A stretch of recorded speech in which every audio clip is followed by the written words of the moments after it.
I believe the whole episode was really more one of harassment of the remaining Australian journalists rather than a genuine effort to try and get anything useful for that case.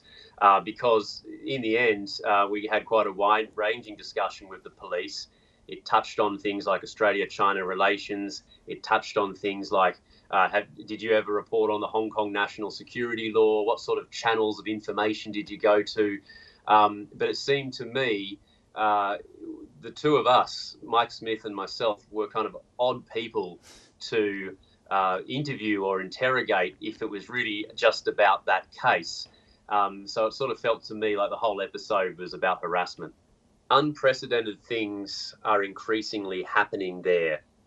And this was part of the reason why there was so much concern.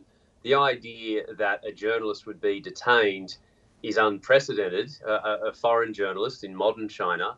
And yet there's a feeling now that you can't rule out these things happening. Now, in the end, in this episode, we weren't detained, but it was still a first that we were forced to, we had an exit ban put on us and forced to submit to these national security interviews. So it certainly says China is heading in a increasingly authoritarian trend. We've seen that year after year. And I think it will help Australians and everybody just be more and more clear-eyed about the nature of the Chinese government in its current state.